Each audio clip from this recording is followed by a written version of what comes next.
listening to Double Tap, your daily accessible technology show.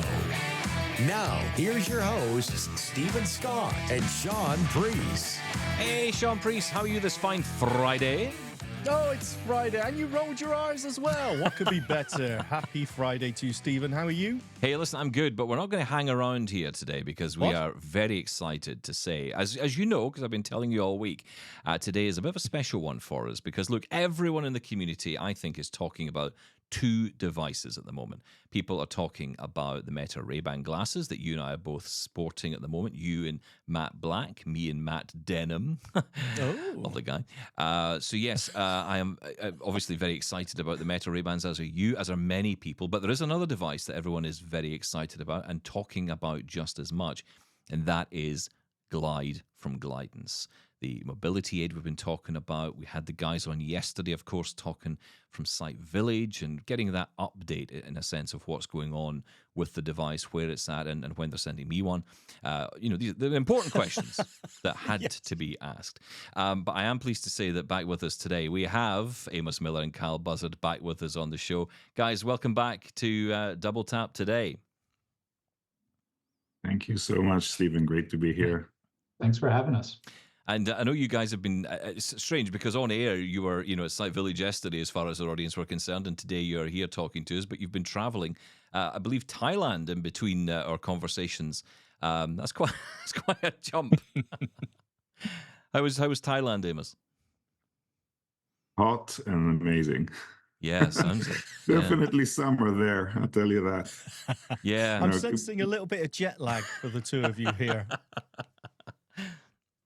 Well, it was very exciting to go over there, and really it was our meeting with a manufacturing partner. Maybe Kyle can say a few words about that because that's a relationship that he's built for a while, but it's an amazing visit there. Yeah, because you did actually mention this yesterday in our interview that we recorded last week, of course. You were talking about the fact you now had this partner now. So Kyle, tell us a bit more about that and where you're at with that. Yeah, we've awarded our partner the contract to work with us, but we've actually, as we mentioned yesterday, right, we've been working with them for quite a while on weekly calls. They're completely familiar with the device, the requirements, and where we're headed. And our trip over to Thailand and Taiwan was really a chance for us to get more involved with the team, give them demos with the device, get them even more familiar with it, and start preparing for initial development and eventually manufacturing.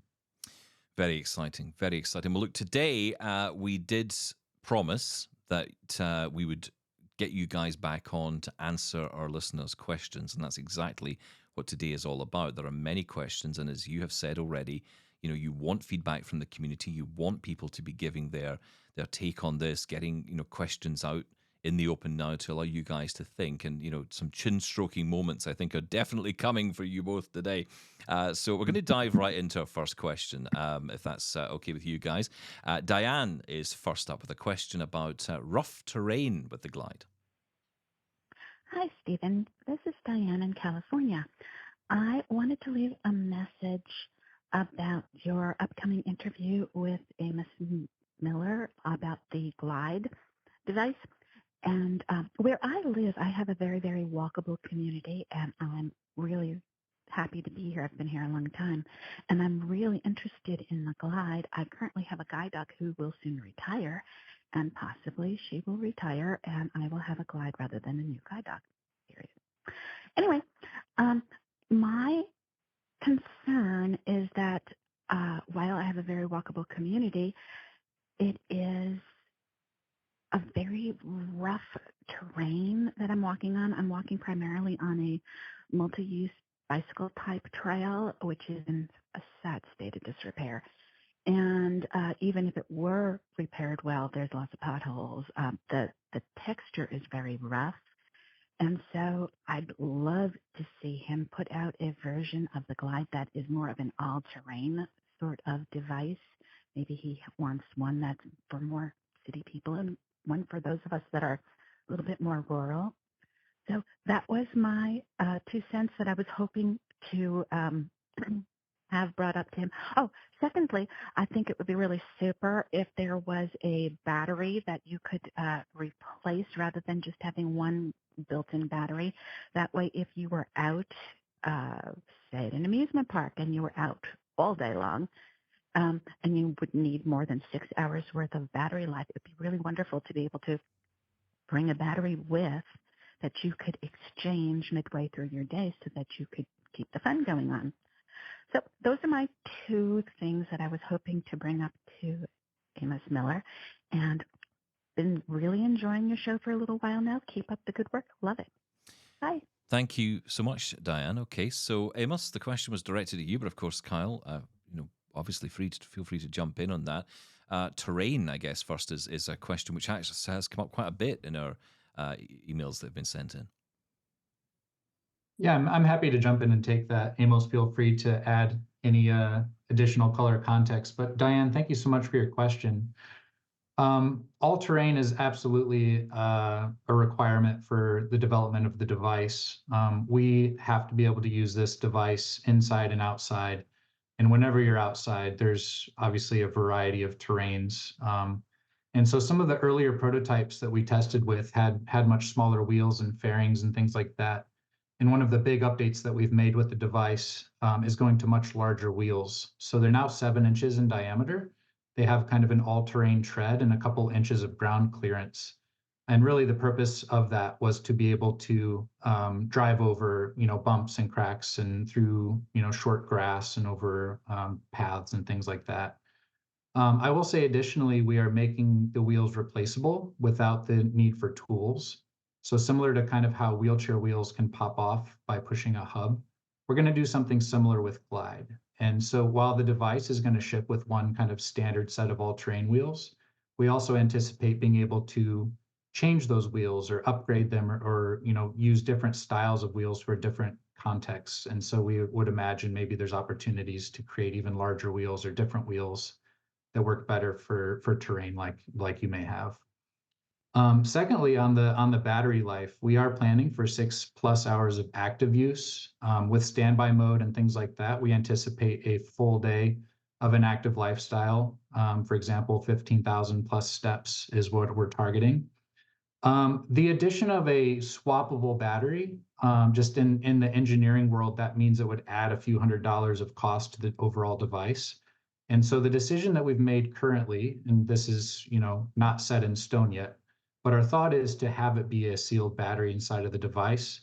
However, we are going to have this charge via a standard USB-C port. So an example here is maybe instead of having a proprietary battery that you can swap in as a pack, you could have a battery pack like you use for a smartphone, like a power bank, and you could plug that into the device while you're on the go. So we're exploring options and ideas for accessories like that as well. Okay, and before Amos, you come back in on this, I want to bring in this message from Jay. Hey, Shaun and Stephen, this is Janita Rukmal from Sri Lanka. Considering the kind of terrain and the climatic factors in our countries, I'm wondering how durable a technology like Glidance would be to use here. Because, for example, I've been trying to train a guide dog in our country, but have found it very difficult because there are a lot of stray dogs, and it's very difficult to keep the guide dogs focused on the road when we travel. And you may have heard of the traffic in this part of the world. It's very messy. It's very tricky to guide. And in this kind of situation, I'm wondering how a technology like Glidance would fare. And also the other obstacles such as, puddles or other things that could, affect the functioning of the technology like Glidance when we use it in real life scenarios. Thanks for listening, and I hope I was able to add some value to the conversation. I think you certainly did, Jay. Amos, do you want to pick up on that? Because again, it kind of expands on the conversation on terrain, doesn't it? Yeah, absolutely. I mean, these are the real world environments in which we walk and navigate. I have my own guide dog, and believe you me, Jay, it's not only in Sri Lanka that you have dogs jumping on and trying to confuse your dog when you're out and about. I'm very familiar with the issue. Um, the way Glide is like building on Kyle's update earlier, we are definitely designing Glide to be a durable device that can handle terrain, rough terrain, vibrations, temperature variation. We don't have the final specs yet on the range of temperature that it can that it will withstand, but we're definitely working to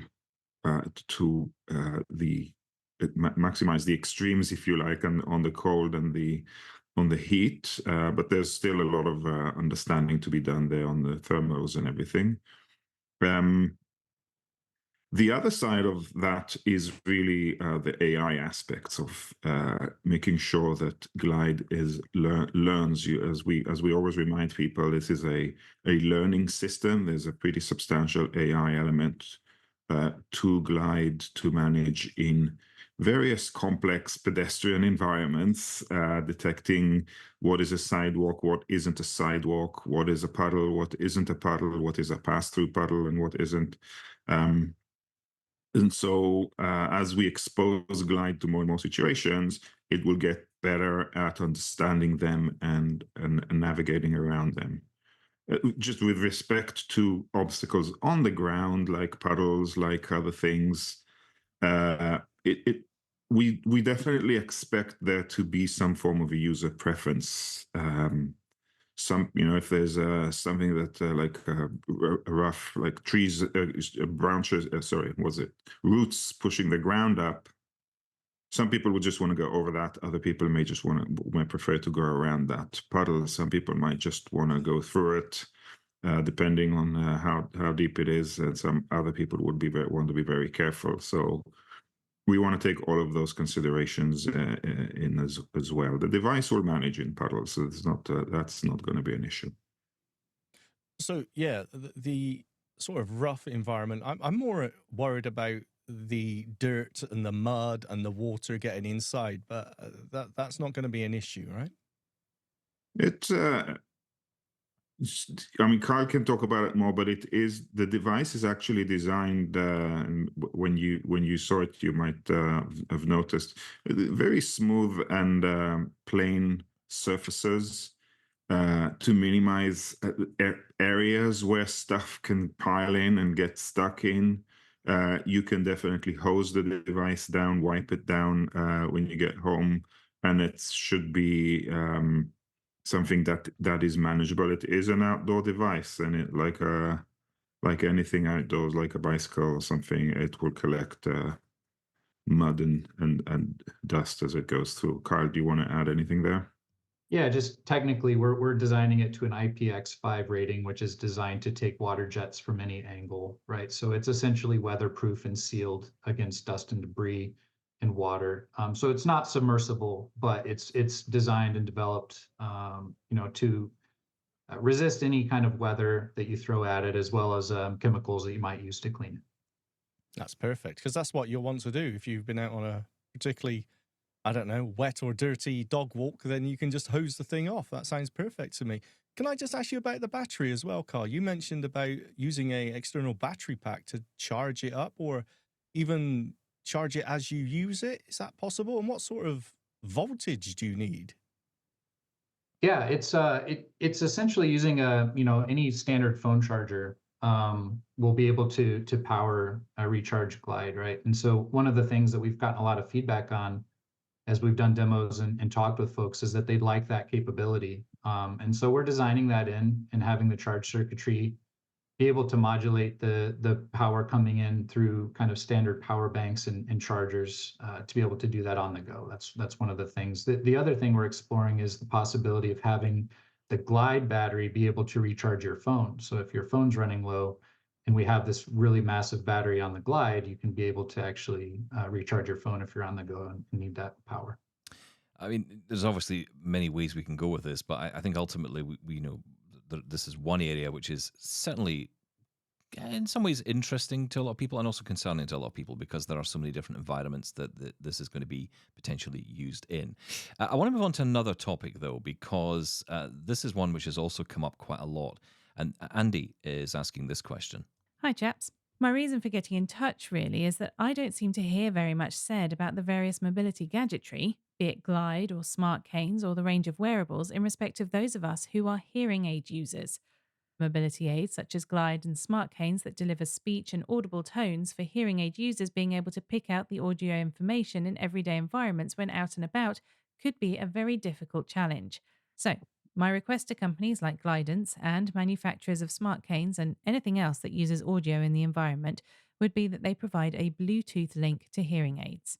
I don't know how possible this would be technically because I imagine they would need the cooperation of hearing aid manufacturers who are known not to be particularly approachable, not even from audiologists. So it might be that a smartphone would have to act as a go-between to receive a Bluetooth signal from a device that could then be streamed to hearing aids. Given how many low vision and blind people are hearing aid wearers, it is surprising that this doesn't really seem to be part of the conversation.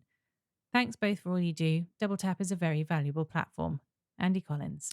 Thank you, Andy. Thanks to Laura for reading our emails as always. I just want to say as well, we did cover a little bit on this yesterday, so some of that may be picked up because we did talk about this at Site Village. We talked about it was a question that came up, as I said at the time, and we talked about the fact that you would be considering, various haptic feedback. Do you want to speak a little bit more to that?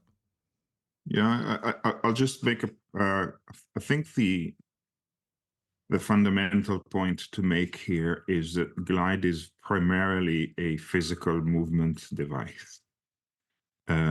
It's guiding based on its cameras and sensors. It is physically guiding, so you're not following instructions. You are following the device itself and the haptics. And this is all very deliberate. As many of the folks on the would know, I spent many years working with audio on our work on soundscape and other technologies. Very familiar with the overload on channels that go to the brain, quote unquote. And so Glide is very much designed not to be an audio first device. I often say it's audio third. First, the movement of the device, second, the haptics, and lastly, the audio. And we've gotten great feedback, as I mentioned yesterday, from also from the deafblind community about the benefits of that hierarchy. Having said that, audio and voice interaction is important. It's in many ways one of the key inputs and understanding of the environment, and so the Bluetooth connection to the hearing aids is important. And the point that Andy made about looking for ways to get the audio through the phone to the headset is also something we're looking at. I would say that our phone friends, manufacturers, don't make that easy. So we will keep the community posted about the feasibility of that option. What I would just add too, right? If it's a possibility to get a multi-point Bluetooth hearing aid or headset, that would allow you to connect the device simultaneously to your phone and to the Glide. So there's a couple of different ways that we're trying to figure out how to make this happen the best way. But it is an important point that Andy brings up, and is something that is really baked into the design of Glide from the ground up.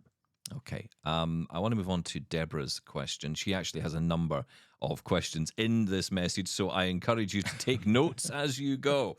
Okay, Deborah, let's hear your message. Hey, Stephen and Shaun. This is Deborah from Houston. Enjoy your show every day. Here are some questions I'd like to put forward for your next interview with Amos Miller for Glidance. Number one, would you ask him about what it's like to use the Glidance when commuting with someone, like getting out of a passenger car or a van at your destination?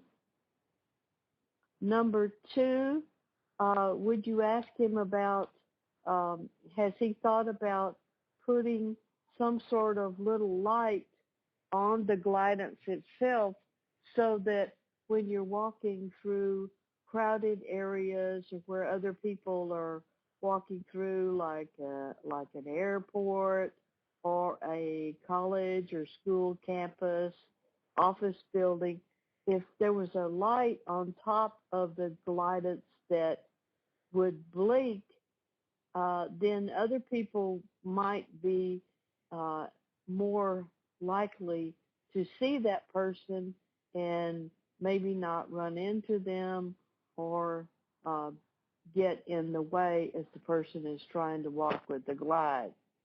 Number 3, if Amos would consider whether the glide has some sort of software like LoJack or something like that. So if someone swipes your Glidance from you, that when they take it somewhere, that it will lead the police to that person and they can get arrested. Something like what used to be available with laptops and other devices.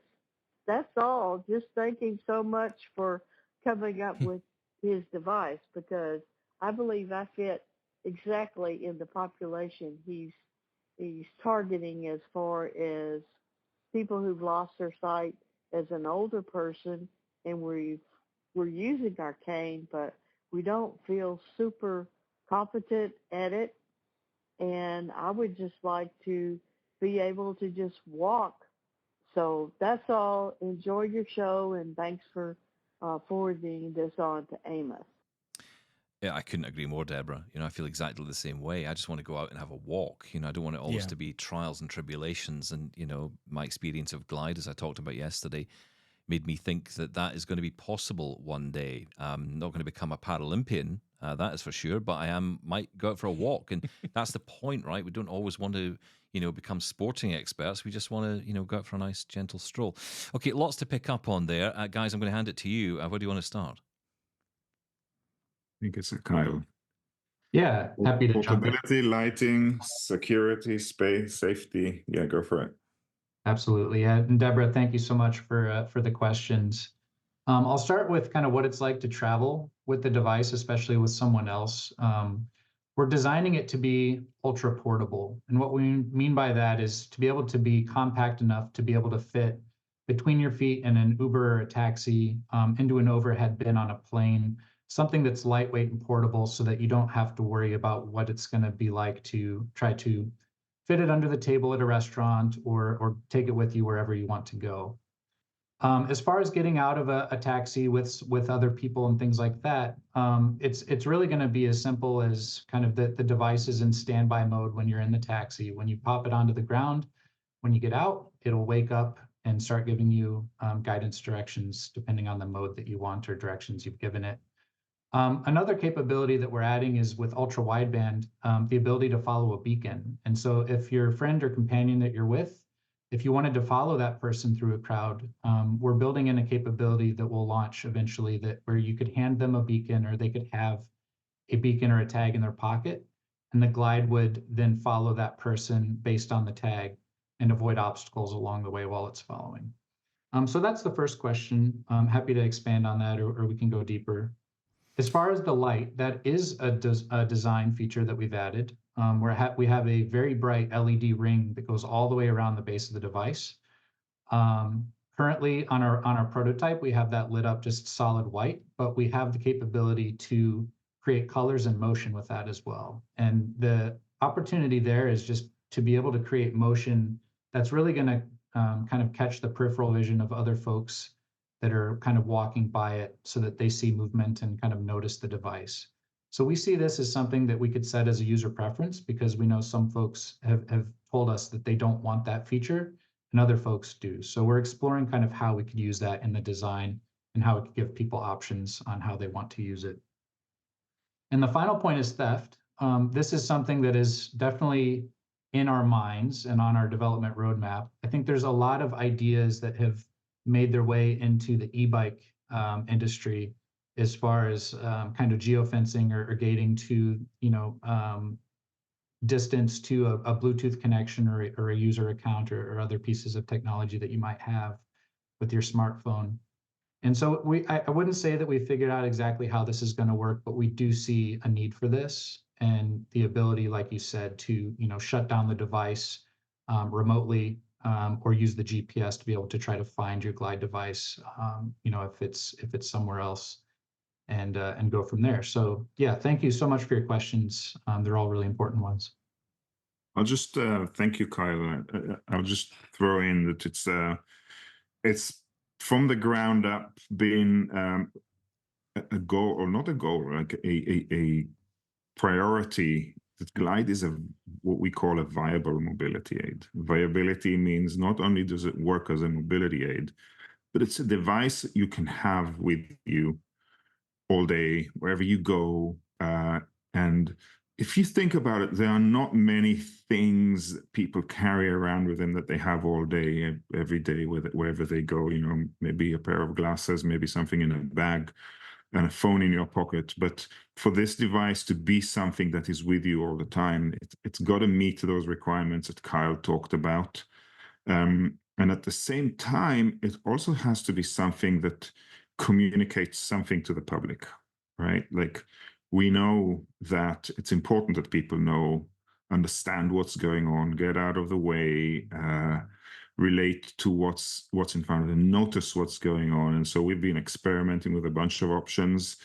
There's a lot of debate whether it should look like a cane or not look like a cane. That is something that we're still taking input in about. But to make it visible, when we used to work with our earlier prototype, the ADA device, which, by the way, you have on your video, and we need to give you a different picture, Stephen. The older device did not have the light. It looked a bit more like a little tank. People didn't notice it. People would kind of, at the last moment, like they wouldn't get out of the way. The moment we had that more vivid design, a more elegant design with that lighting, it changed the behavior of people around. People kind of look, take an interest, notice it. Some people actually walk up and say, "Hey, what is this? That looks so interesting. Is that what I think it is?" So just all of these aspects, I think, are super important when we think about a device that's going to be with us out and about all day long. I think, as I said yesterday, I was surprised on the size of it. I don't know why, but I was expecting a much, much bigger device. And I was thinking kind of the same thing, for carrying it around in a taxi, jumping out of a taxi. How would I need to fold it down and place it in the boot? But actually, no. I mean, it's perfectly portable, right? Yeah. Also weight, making sure that it's a manageable weight to pick up. Kyle will comment also, we've been getting feedback even on that device that people would want to see it collapse even smaller. So we're looking at options as only so small that you can get something like this, but we're definitely looking at options there as well. Yeah. Look, we're going to get some more questions. Just before we do, though, let's just remind you how you can get involved with Double Tap.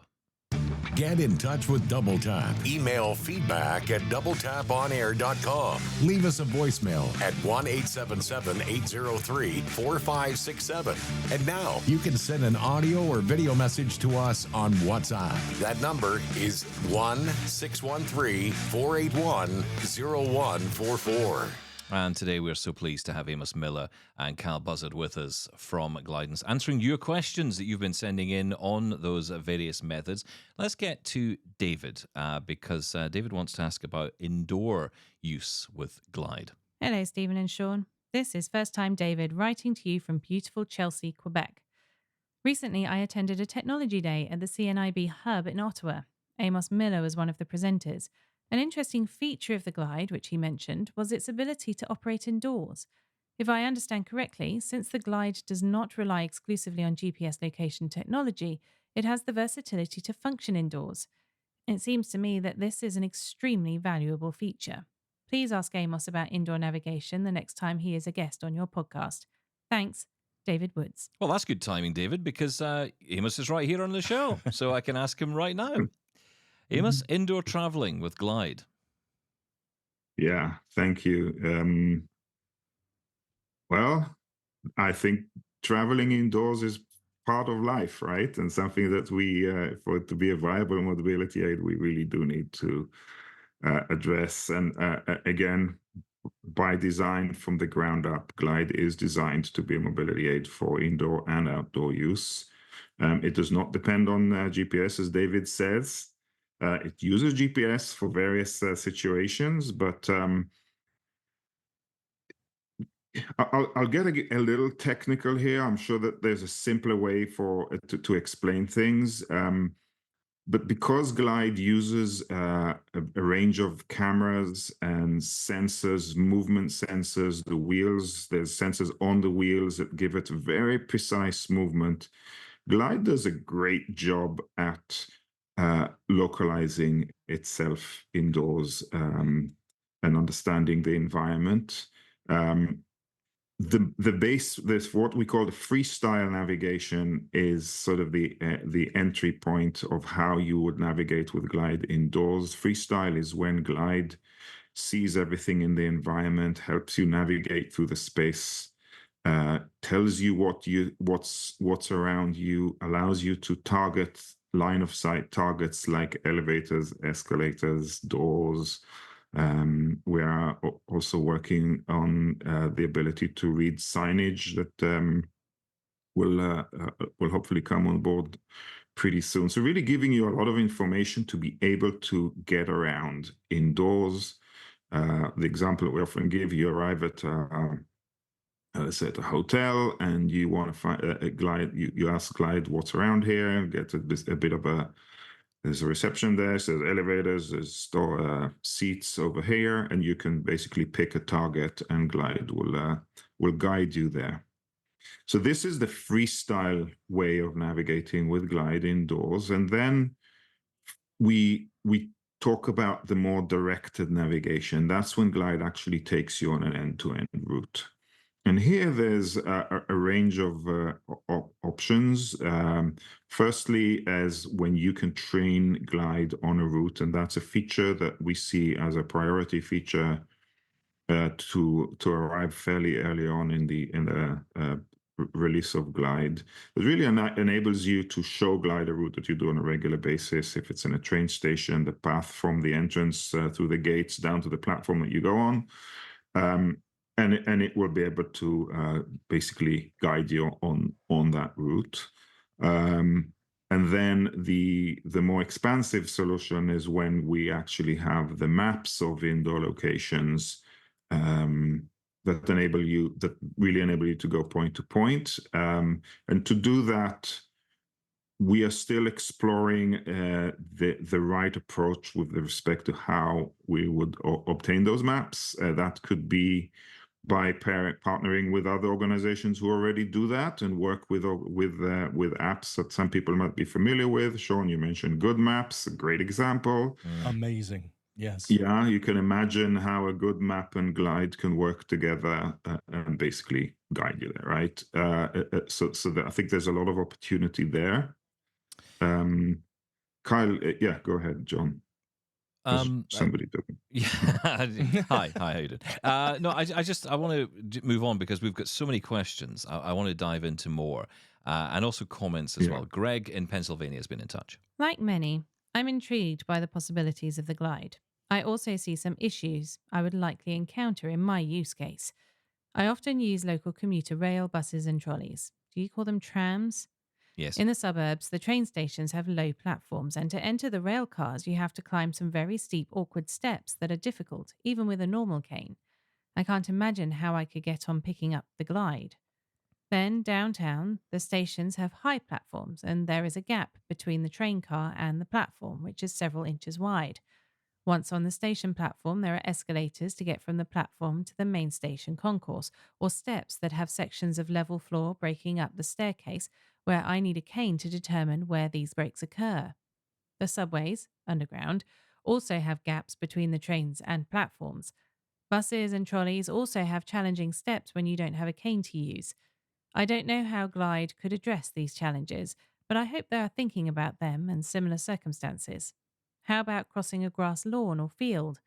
I'm glad Stephen is now more open to developers and inventors trying out new approaches to solve our problems. The Glide may not be perfect for everyone, but it certainly seems to have promise to help many who are not comfortable with getting out with our current choices. I've lost track of how many different Gregs write into your show now. It's a lot. This is the one in Pennsylvania. Thank you, Greg. Great to hear from you. And yeah, of Right. course, I'm open to this because ultimately this is, this is great. But there are questions here, and this is a really important one actually for me because I think about this a lot. So with stairs, and this could be whether it's getting off and on a train, having got those steps to a train, whether it's coming off, or as I say, walking up and down stairs. There is that challenge of, I'm just sort of thinking about it in my mind, picking up the device and then getting down the steps. Now, in the video, you did that on your own. You didn't have a cane with you. So you were using the banister or the railing to get down the steps or come up the steps, Amos, in the video we showed.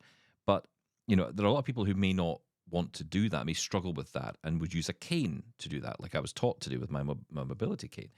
I can't imagine carrying the Glide, using a cane, navigating all that, and being Trying to hold the 100%, handrail. yeah, and trying to be successful at the same time. What's your thinking around this? Because this is obviously a major component to having Glide. Yeah, absolutely. Kyle, do you want to touch on some things that we're working on, and I can expand? Sure. Yeah, I think there's ultimately going to be those scenarios that are challenging for anyone. And with Glide, right, we are, as we mentioned, trying to make it as light as we possibly can. And we're also talking about, an accessory like a telescoping cane that could kind of snap onto the stem to be used in situations where you just want to be able to kind of explore what those gaps are, if Glide's not suitable to do so because of the form and the weight. The other thing Glide can do, though, right, is use the camera to try to provide context and information. And so as we encounter more of these scenarios, and we can train our models and think about how to best communicate that information so that you kind of understand exactly what you're facing, how wide the gap is, how to navigate that, we'll get better and better, right? But it is a challenging topic. It's something that we talk about a lot, about how we're going to address it both physically with the device, but also, with our machine learning and the technological capabilities that we have. So I don't think that's a perfect answer, right? But it's something that's critical that we get right and improve on, so that it is something that you can use to navigate all these different scenarios. Yeah, I saw the you showed me, Amos, the telescoping cane that you had, and I've never seen anything like that before. It's so compact and so easy to use. I think that as an attachment would be really handy in not just the stairs, actually, just the ability to have a cane there with you and not having to decide, do I use Glide or a cane? But having that option there, I think, is a fantastic idea. Now, just to add, the reality is that the world is very poorly designed in many situations, and we do have to encounter, like the fact that there's a huge gap between the platform and the train that you have to leap over and not fall between the tracks is a problem for everyone, especially for us. And I think that these are issues that I still want to see Glide used more by people. I think that we will also see how people kind of figure out ways to do this. Kyle and I ourselves, we started when we go upstairs, for example, we turn the device around and almost use it, like hold it in front and roll it up, and you can feel every step as you go up, and then you turn back around and continue walking. And I think that we will see and learn a ton from how people are starting to use the device in all kinds of situations. I mean, it is a very different form factor to what we're familiar with. Yeah, absolutely. I want to bring in a couple of emails we got in today because we did ask people to get in as soon as possible, but we did get a couple of extra ones in. Daisy asks, will Glide be able to be used as a tool for a blind runner? I've been in an unfortunate situation before with a school refusing to assist in finding a guide runner for me. So if the Glide is able to go at a rate above the 5 mile per hour limit that the Glide is able to, while also being able to perform all the things it does as to keep the blind individual safe on the go, could this work? Could this be something the Glide could help me do? Daisy asks. Running with the Glide. Yeah, It's no, interesting. we are really excited to try to go faster than 5 miles an hour and see what happens. Right? It's I Who's testing promise that I'll out? be the That's the first one to question. try it.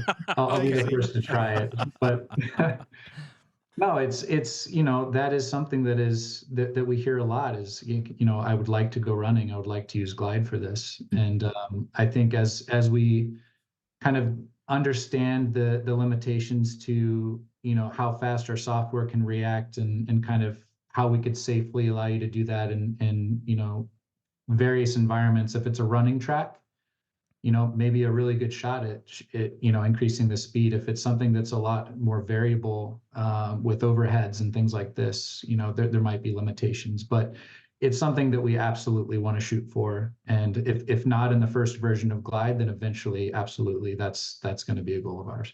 Okay. Going to be a ludicrous mode for sport time. That's it. I like it. Go faster stripes. Yep. Elmer has been in touch with an interesting question about repairability. Hello, Stephen and Shaun. This is Elmer from British Columbia, the original ET. Talking about Glidance, I see the great possibilities there. Super.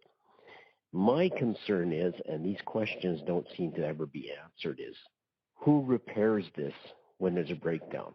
Where does it have to go? What are the costs? What is the time factor if this device breaks down, having to ship it to somewhere where it's getting repaired? We know that if we break the elastic in our cane and we don't have an extra one, we're hooped. What happens when you're walking down the road with your Glidance or with your WeWalk cane and suddenly it stops? Have a great one, guys. Thanks for your show. It's super. Thank you, Original ET. Always good to hear from you. Great question. It's a great question. Who wants to answer that one? I'd love to take a first stab at that. What I'll say is it's, I've been building and developing consumer products for almost 24 years. And one of the big frustrations I have, right, an example here, my brother's, if his wheelchair, if the brakes break on his wheelchair, the distributor, it can take weeks, months to try to get that repaired. And we are building a consumer brand. Let's be clear about that. This is not a medical device. We're not treating it in the same way going through distributors. We're really breaking the mold here. And what that comes with is the understanding that our brand does not survive if we do not provide excellent customer service. This is going to be a cornerstone of our brand and our company, right? And so this is something that we're going to take extremely seriously. And listen, as a mobility aid, as an assistive device, it is critical to minimize the downtime and make that process as easy as possible so that you're not kind of off your feet for long periods of time. And so just to remind everyone as well, right, we're still a year out from shipping the product. This is one of the kind of exercises that we have with our third-party logistics partners and refurbishment through the factory or through other services that we still have to figure out. So Elmer, we can't provide exact details about, based on where you live, where you would be sending it or how quickly we could send a loaner device or replace the device. But these are details that we take extremely seriously, that we have to get right for not just to, provide good service, but to maintain our brand and our business in a way that's going to be long lasting. So again, thank you so much for the question. We have a lot of work to do on this front, but we want to develop a system that is really, really easy and fast for everyone. Yeah, can I just say as well, though, I think a lot of this is down to us as well as blind people, right? So, as Elmer said, if the elastic goes in my cane, if I don't have another cane in my bag, I think he said hooped. Yes. I think that's the radio-friendly version. And that's fine. But, that means I do need to carry around a second cane, and I do. And I think if we are using any of these devices, no matter what it is, we need to keep up. We need to maintain our O&M, our orientation and mobility capabilities. Because if we don't, then we are going to end up hooped, Shaun Preece. Yeah, no, absolutely. I mean, it's something we always come back to when we're talking about technology and mobility, right? It's fine as an aid, but you always need to keep your common sense about you and your basic training. Absolutely. But as Elmer said, I think that's a really reasonable question, because depending on where you are in the world, how long are you going to be without it? Some people, I think, are going to come to prefer it as their main aid, Of course, if you like. yeah. So, being without it is an issue. When I broke my cane recently, and yes, I Well, didn't have a spare one. Let's be Stephen. honest. Yes, but let's also be honest. We know as well in our community the challenges we've had sometimes with, if a device gets broken, sending it away, getting a repair. Just a what I was gonna go braille to with display braille is a device. classic. Yeah, exactly. Right. So, Yes. I've had the braille display before, it goes away, comes back 3 weeks later. I was lucky in the sense that I didn't need it for those 3 weeks. But if I was in a position where I had work to do and I desperately needed that device, I can't just afford to stick a new one in the basket on Amazon, if you even could. Exactly. So, yeah. Leanda's been in touch as well with another question, or at least I think a comment actually more so from Leanda here. Hi to everyone at Double Tap. This is Leander, just responding to the most recent show. Thanks once again for a wonderful edition. Thank you. Interesting on your thoughts on Glide against guide dogs. I'm not a guide dog user myself, but the one thing I did notice when you were talking about the price is that the thing is, I still think the $1,500 will put a lot of people off because, okay, they haven't got the responsibility of the guide dog, but they're having to find that $1,500. Whereas here in the UK, most guide dog partnerships are funded, as you probably know. So I think the people who have the dogs only have to pay 50 pence towards their to getting their dog. And then they can choose whether they pay the vet's bills or not. Or that was the case last time I was told any information about it. But so I still think the price tag will put people off because obviously if they have a guide dog, they've got the responsibility, but they haven't got to pay out the $1,500. Okay, thank you for that, Leanda. I mean, I think it's always going to be a question, isn't it? Who can afford, who can't? And, guys, have you considered that? Are there any plans to, I know you want to, obviously, as you said earlier, Kyle, you want this device to be available direct from you. I mean, is financing an option? Are you looking at government programs? Is that a thought in your mind? There's so many facets to this question. I would remind everyone that of the million or so people with significant sight loss in the UK, and only 5,000 benefit from the 50 pence per dog benefit. So while it's free, it's only available to a tiny, tiny proportion of the people who could benefit from it. And so here there's a question of how do you provide a solution that is much easier to get hold of, much quicker to learn, leads to effective mobility at a price that is not too different to a cell phone. And really, that's the formula that I'm very committed to, and our company and the whole business model of Glidance is about, because there are so many people who need to be able to access and who want to have more independent mobility than they currently do. Yeah. I fully expect, initially, we're definitely out the door, going direct to consumer. People purchase the device, and we're working to provide financing. We at the moment on our pre-orders, we have 6 installments option to give. Well, that's interest free, by the way, to enable people as much as we can. I fully expect as Glide becomes more of a mainstay navigation aid or mobility aid that we use, that government programs and funding programs will begin to provide it. And we definitely work very closely with organizations to make sure that will happen. Okay, I want to get some more comments in from listeners. Here's one from Shaun. Hi, Double Tappers. I'm Shaun from Flushing, Queens, and I'm new to blindness and have been listening to your show the last few weeks. I'm in the process of reaching out to the various organisations who provide O&M, vocational retraining, life skills, and other vision rehabilitation services. I'm curious if you could recommend any online communities and resources for the newly visually impaired. Quite frankly, searching the web, I'm feeling a little overwhelmed, as if I'm drinking from a fire hose with what's out there, and hopefully you guys can make some solid suggestions along those lines. I know you mentioned you were collecting questions for Amos from Glide. I live in New York City, so I'm curious how well it would work in underground spaces such as the New York City subway system or the London Underground. A note for others new to blindness, IRA is spelled AIRA and has nothing to do with IRAs, individual retirement accounts here in the USA. That's an afternoon of my life I'd like to have back. I'd like to thank you both for making me feel less alone during this transition. Last but not least, I also want to thank the lovely and gorgeous Lady Laura for giving a melodic voice to my simple words. From Shaun.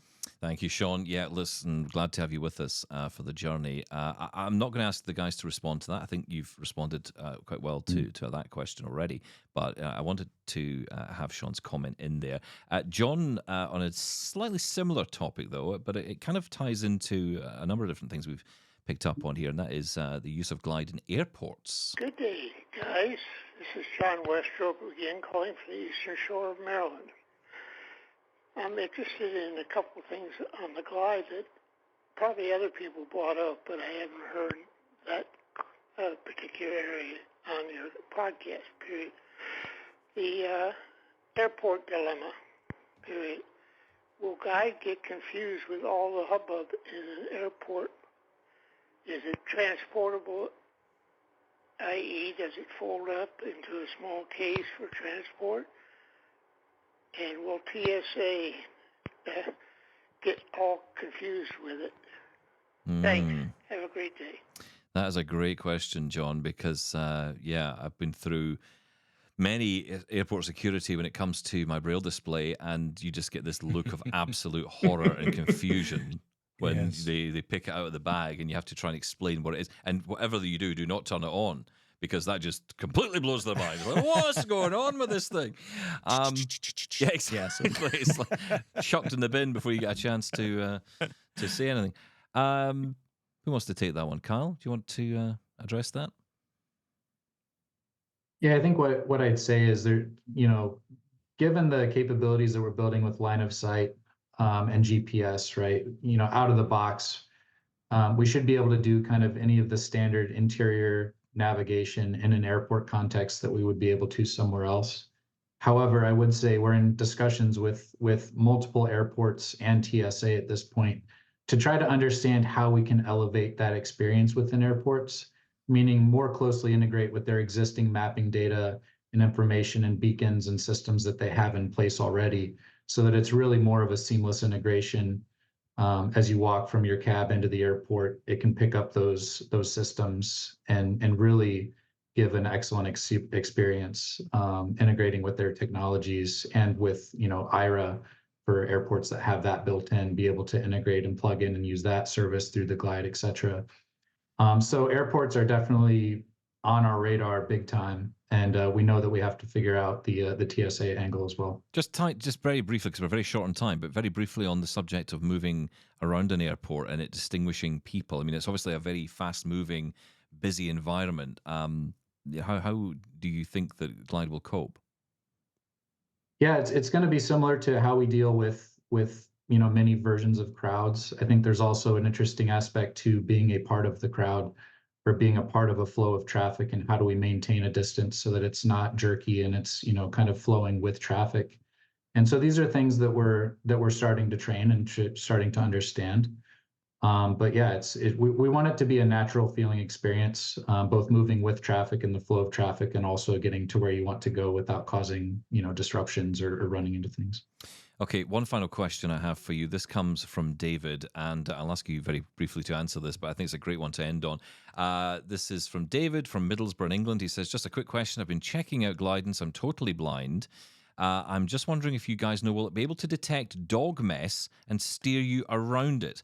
I say dog mess. It could even be human around the area I live. Wow. Thanks for that, David. Guys? Yeah, I can take that. I think we leave it to the user's preference, right? Like pedals. On which point? Yeah, I mean, exactly. That's a fair point. It's a fair question, though, isn't it? Because this is another thing that that we have to avoid. And actually, it's something that I saw someone the other day talking about how disgusting it is. If we walk through something like that, can it get around it? Can it avoid it? We'll try to do better than you can with a cane. It's so we do have a camera. Actually, that's a fairly recent development that we've decided to place a camera in the handle that's not one that's facing forward, but there's also one that's facing down. It's a 3D camera. It's used for a variety of needs, including detecting edges and cliffs, but it also enables us to see a lot of detail of what's around the device, and it's really down to our computer vision systems to be able to make out, the difference between a stick, a piece of stone, and a dog mess, right? And that's something that the technology will enable us to do, and will over time get better and better at handling. I look forward for the training for that. Are you the trainer? Yeah. Yeah, I'll skip that one, I think. Listen, guys, we're out of time, but thank you so much for being with us over the last hour answering people's questions. I'm sorry that we couldn't get to everyone's questions, but, I think we answered a lot of topics there. Guys, do come back soon, and thank you again for giving us your time today on Double Tap. Amos Miller and Kyle Buzzard, thank you, guys. Thank you. Thanks. And that is it for us today. Very busy show. Lots of you sending in your questions. I really appreciate it. Thanks to AMI for giving us a little bit more time to get all the questions in. I appreciate that. I say that because it's easier sometimes to do something and then apologize afterwards. Yes. So we will not take up any more time. But thank you so much for being with us today. Have a great weekend, of course. We will, of course, be back on Monday with plenty more conversation. And if you have any more comments on this topic, please do get in touch in all the usual ways. Shaun, have a great weekend. You too. Thanks. Bye-bye.